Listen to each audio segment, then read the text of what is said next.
What up, Parks-Stanford? Wake up! Wake up! Wake up! Wake up! Wake up! Wake up out of your sleep!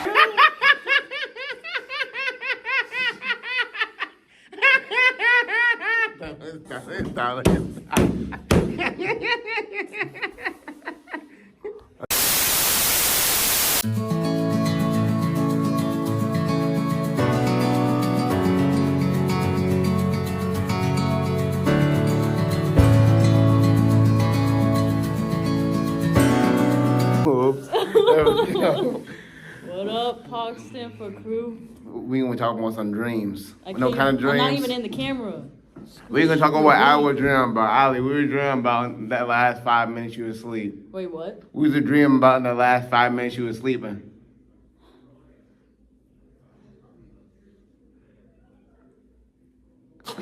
You don't know, okay? I guess you don't know. Well, we're talking about Joseph's dreams, okay? There's very, very many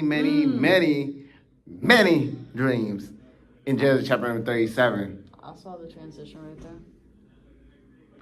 Let's get into this. Let's get into the story. Genesis 37. Jacob lived in the land where his father had stayed, the land of Canaan. This is the account of Jacob's family line. Joseph, a young man of 17, was tending the flocks with his brothers, the sons of Bilhah and the sons of Zilpah, his father's wives, and he brought their father a bad report about them. Now Israel loved Joseph more than any of his other sons, because he had been born to him in his old age, and he made an ornate robe for him. When his brothers saw that their father loved him more than any of them, they hated him and could not speak a kind word to him. Joseph had a dream, and when he told it to his brothers, they hated him all the more. He said to them, "Listen to this dream I had. We were binding sheaves of grain out in the field when suddenly my sheaf rose and stood upright while your sheaves gathered around mine and bowed down to it." His brothers said to him, "Do you intend to reign over us? Will you actually rule us?" And they hated him all the more because of his dream and what he had said.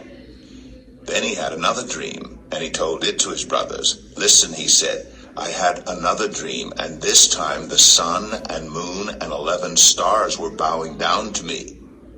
When he told his father as well as his brothers, his father rebuked him and said, "What is this dream you had? Will your mother and I and your brothers actually come and bow down to the ground before you?" His brothers were jealous of him, but his father kept the matter in mind. Now his brothers had gone to graze their father's flocks near Shechem, and Israel said to Joseph, "As you know, your brothers are grazing the flocks near Shechem. Come, I am going to send you to them." "Very well," he replied. So he said to him, "Go and see if all is well with your brothers and with the flocks, and bring word back to me." Then he sent him off from the valley of Hebron. When Joseph arrived at Shechem, a man found him wandering around in the fields and asked him, "What are you looking for?" He replied, "I'm looking for my brothers. Can you tell me where they are grazing their flocks?" "They have moved on from here," the man answered. "I heard them say, 'Let's go to Dothan.'"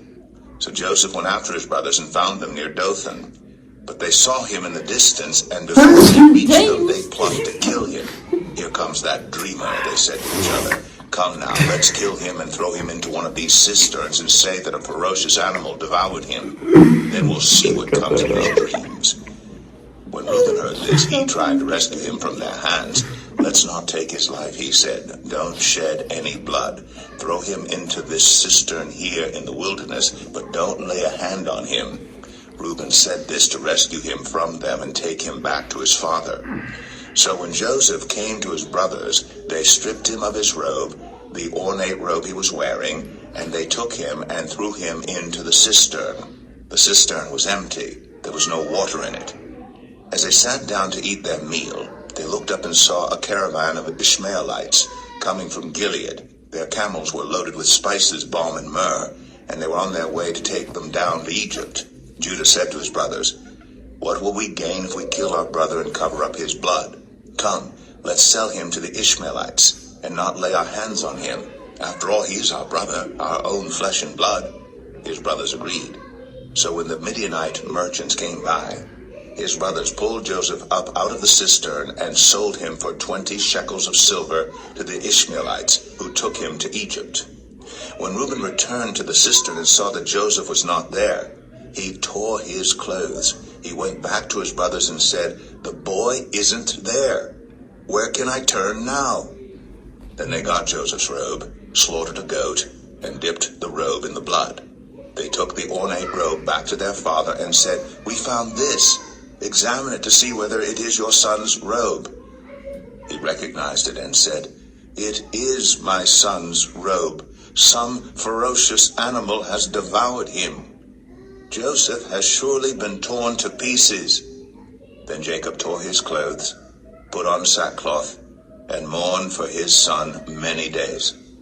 All his sons and daughters came to comfort him, but he refused to be comforted. "No," he said, "I will continue to mourn until I join my son in the grave." So his father wept for him. Meanwhile, the Midianites sold Joseph in Egypt to Potiphar, one of Pharaoh's officials, the captain of the guard.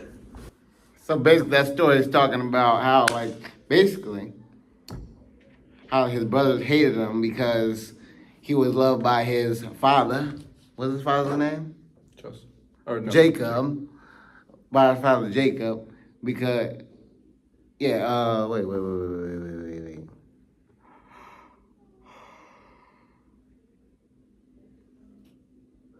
Oh, because, Israel loved Joseph, one of the other sons, and gave him a robe. And so, then Joseph had like 2 or 3 dreams. I think it was like 3, And it was one was about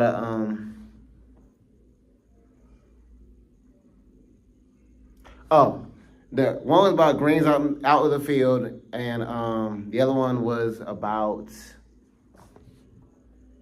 a moon and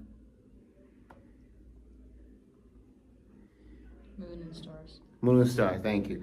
And then, okay, it was only 2. Okay, and then his brothers basically wanted. His brothers started hating him so much they wanted to sell him, basically. So they basically faked his death, and so they dipped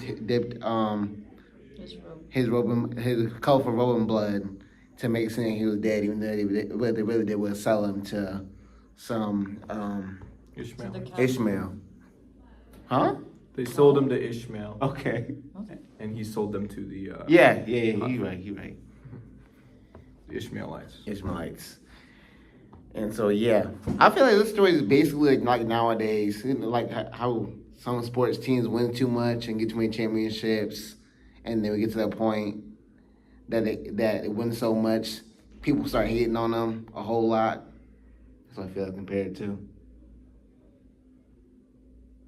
I think that when I used to hear this when I was little, I remember hearing this story when I was really little and thinking to myself, like, wow, like this world sucks that much that brothers would sell other brothers into slavery. Like, dang, this world sucks. Like, I remember thinking that when I was little, and just like that always kind of stuck with me. And reading it still, like, it just is so crazy that like his brothers hated him that much. And it just also too, I think it shows like Joseph was like a blameless person, because you had to have been blameless in order to have these dreams and be open and vulnerable about them with your family. Even if the dream seemed crazy, he still was willing to share them with those around him and tell them to him. It seems like he was just an honest person, and he was favored, and like you said, like a sports team, just like favored by his father, had that going for him, and they wanted to put a stop to it. Yeah. So, yeah.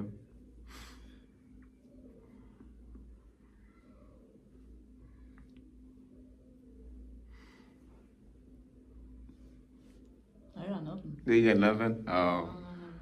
Yeah, just stick till the end though, because the end of the story is crazy. Yeah, Remember the dreams; they're foreshadowing what's about to come. Exactly. Yeah. It's like my dreams at night. Sometimes I can just see what's coming. Yeah, tell me about it. Like I had a dream the other day where you just looked at me like that.